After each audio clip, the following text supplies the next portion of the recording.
गणेश शंभो।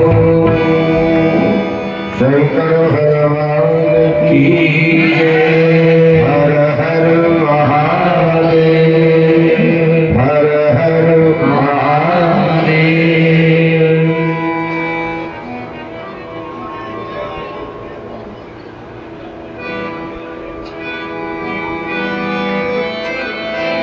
कि है निराला मेरा दिलवाला,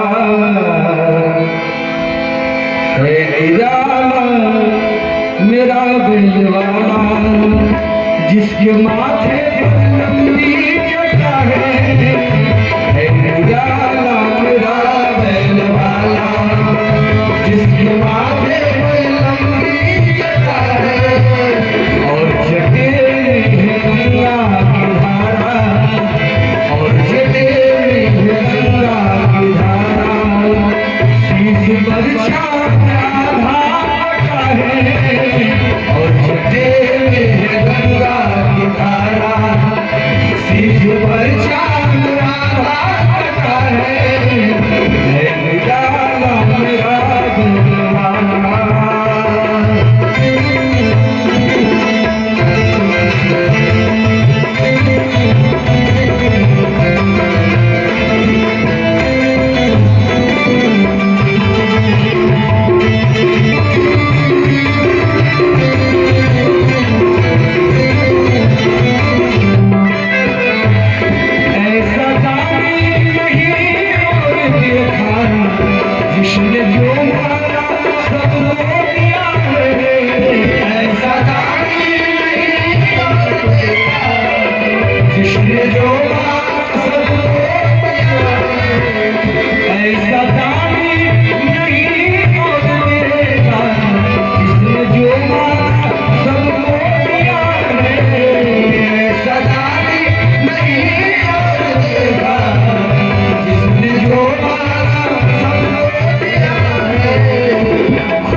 बोलिए काशी विश्वनाथ की जय। नमः पार्वती।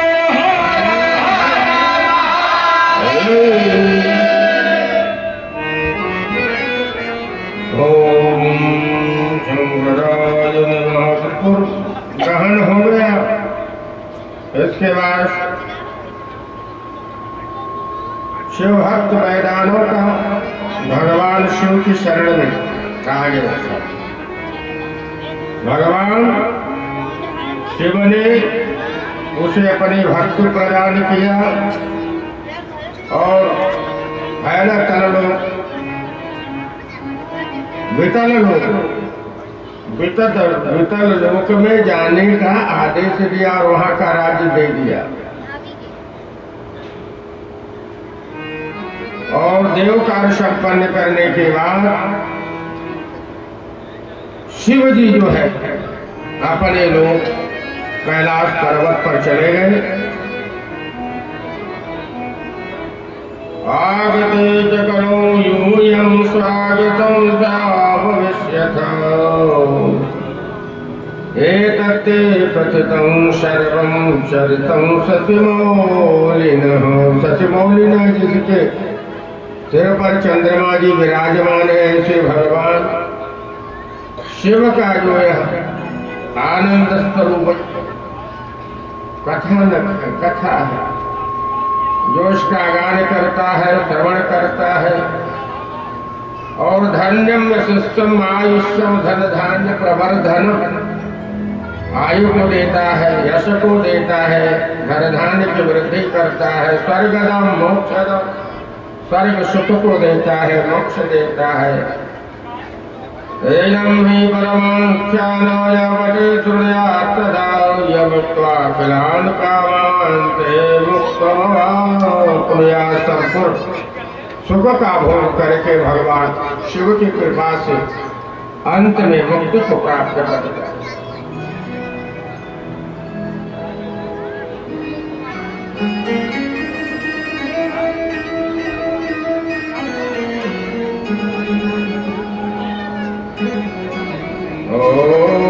बृहस्पति तथा इंद्र शिव दर्शन के लिए कैलाश की ओर प्रस्थान करते हैं और सर्वज्ञ शिव उनकी परीक्षा करने के लिए दिगंबर बिल्कुल दिक ही दिशाएं हों जिसके अंबर, दिशाएं हों जिसका वस्त्र, ऐसे भगवान हो गए धारी जटाधारी। तो उनके मार्ग को रोका और क्योंकि वहां सब जा रहे थे, इंद्र क्रोधित हुआ। क्रोधित होकर के भगवान के ऊपर वज्र का प्रहार करने का प्रयास किया और शंकर द्वारा उनकी भुजा को स्तंभित, भगवान ने उनकी भुजा को ही रोक दिया, जहां था वही रुक गया। बृहस्पति द्वारा भगवान की प्रार्थना की, भगवान उससे प्रसन्न हुए और अपनी, क्योंकि भगवान को ही क्रोध आया था और वह त्रिनेत्र खोल दिए थे। तीसरा नेत्र प्रलयकाली नेत्र होता है भगवान का। तो ऐसे जब उससे जो तेज निकला, उस तेज को समुद्र में फेंक दिया, समुद्र को दे दिया। जो है तेज जो है आज भी समुद्र में उबाल मारता है, ज्वार और भाटा के रूप में दिखाई पड़ता है।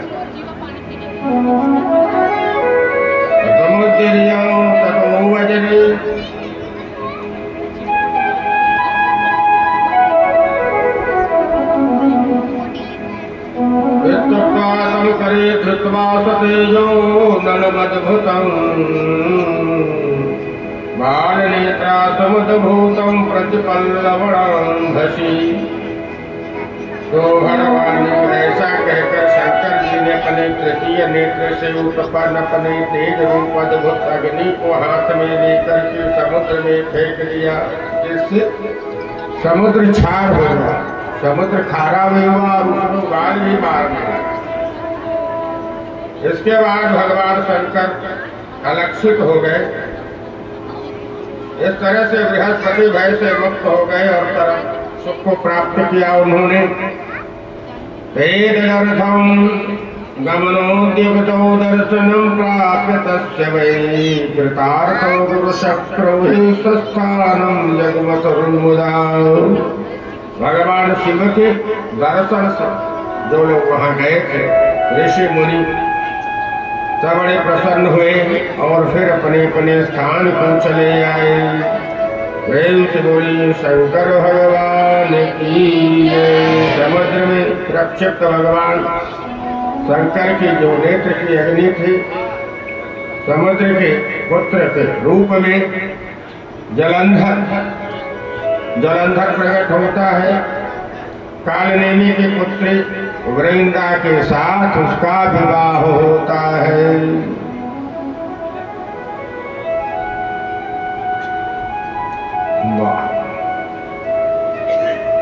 और राहु के सुरक्षित समुद्र मंथन के समय देवताओं के छल को जान करके जलंधर द्वारा क्रुद्ध होकर के स्वर्ग पर उधर जो है इस तरह का अनाचार हुआ, पंचभेद हुआ और जलंधर जो है स्वर्ग पर आक्रमण कर देता है, चढ़ाई कर देता है।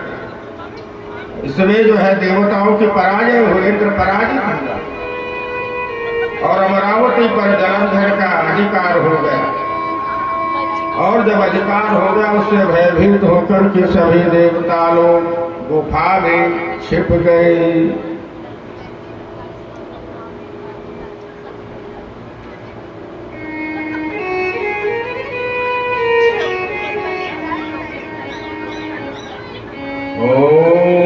उसके बाद भयभीत देवता लोग भगवान विष्णु के पास जाकर के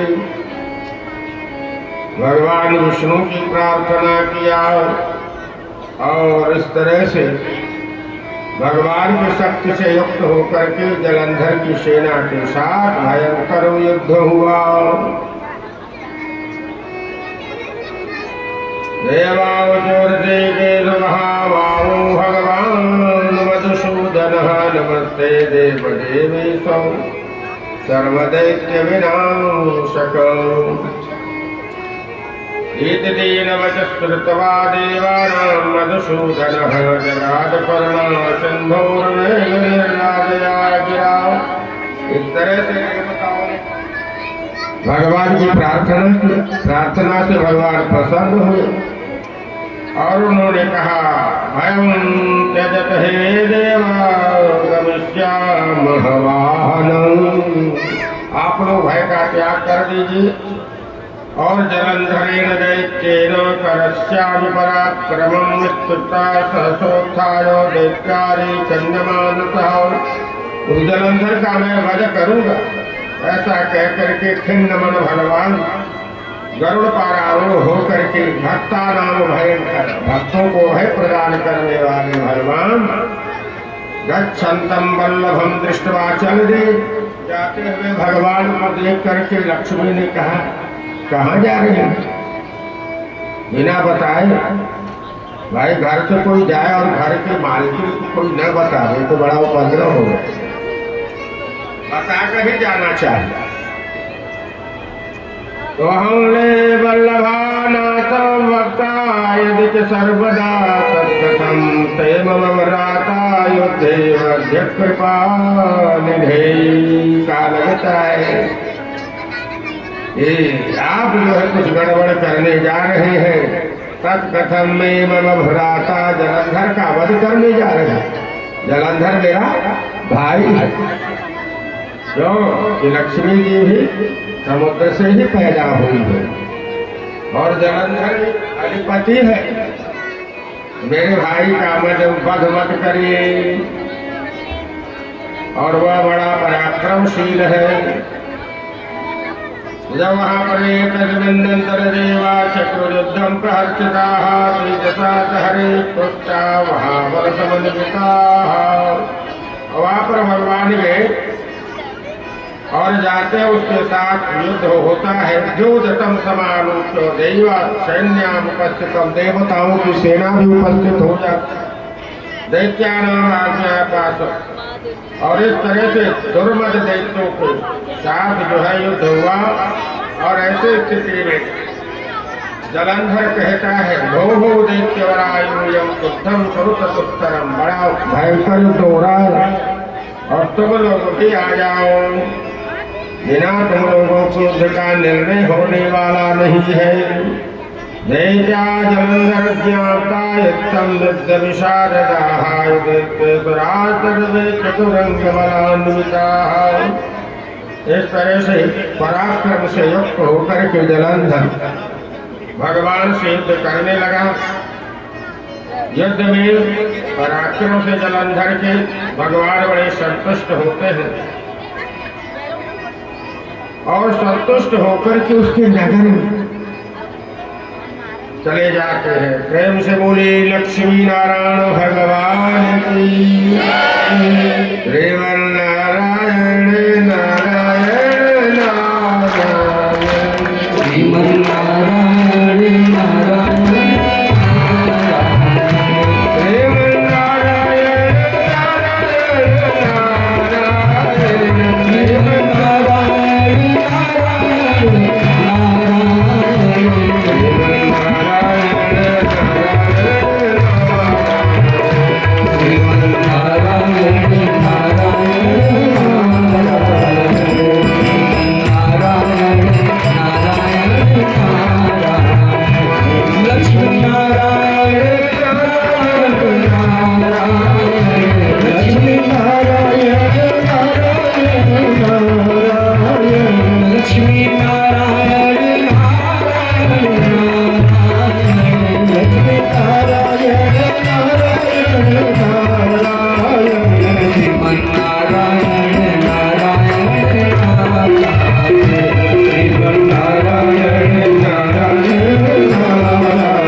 जटा जूझू पर